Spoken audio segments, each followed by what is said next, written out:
અમદાવાદમાં આજે NEET UG પરીક્ષા દરમિયાન પરીક્ષા કેન્દ્ર પર ભારે હોબાળો જોવા મળ્યો। શહેરની આજ તિબ્રવાલ કોલેજ ખાતે વિદ્યાર્થીઓ પાસે કંઠી દોરા કઢાવવામાં આવતા વાલીઓમાં ભારે આક્રોશ જોવા મળ્યો। વાલીઓએ તંત્ર પર ભેદભાવ રાખવાના ગંભીર આક્ષેપ કરતા પ્રશ્ન ઉઠાવ્યા કે જો હિજાબ સાથે પ્રવેશ મળી શકે તો હિન્દુ વિદ્યાર્થીઓને કંઠી દોરા ઉતારવા માટે કેમ મજબૂર કરવામાં આવ્યા। વિવાદ વધતા હિન્દુ અને મુસ્લિમ સંગઠનોના કાર્યકરો કોલેજ બહાર એકત્રિત થયા। પરિસ્થિતિ વણસે નહીં તે માટે પોલીસે તાત્કાલિક દરમિયાનગીરી કરી। પોલીસે મુસ્લિમ કાર્યકરોને સમજાવી દૂર કર્યા।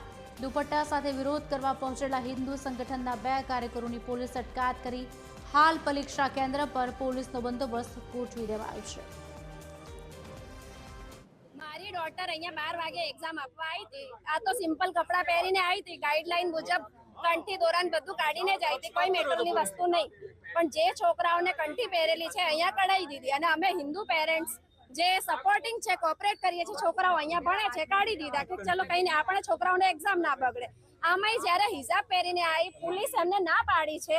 પોલીસ આમને કે નથી ના પાડી, એમને ના જ પાડી હતી કે અમે નહીં એક્ઝામ આપવા આપીએ, તો પણ આ નહીં માની અને અહીંયા બબાલ કરીને પછી છેવટે એમને કોને બોલાયા, શું કર્યું એટલા બધામાં અમને ખબર નહીં અને એમને એક્ઝામ આપવા દીધી। એટલે હિન્દુ પેરેન્ટ્સ બધાને એવું લાગે કે આ ધર્મ પર આવી ગઈ છે વાત। 11:30 અહીંયા આવ્યો તો એને બધું ચેક કરવામાં આવ્યું, એની બુટ્ટી ઉપર ટેપ મારવામાં આવી, કંઠીએ નીકાળી લેવડાવવા આવી અને મુસ્લિમ લોકોને હિજાબ પહેરીને અંદર જવા દેવાની છૂટી આપી। આ પોલીસ કઈ રીતનો એન્ટીના રૂલ્સ બધા માટે સારો લાગે ને કયો સંઘવીભાઈને કહું છું, આ તમે હિન્દુ મુસ્લિમ કરો છો, હવે કરો હિન્દુ મુસ્લિમ। એ બધા જ કાનની બુટ્ટી એ દૂર કરવામાં આવી।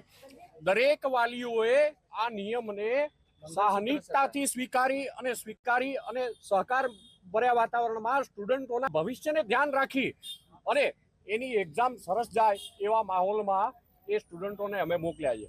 અત્યારે ખૂબ ગંભીર બનાવ બન્યો, સ્ટુડન્ટો ઉપર માનસિક વિપરીત અસર થાય એવી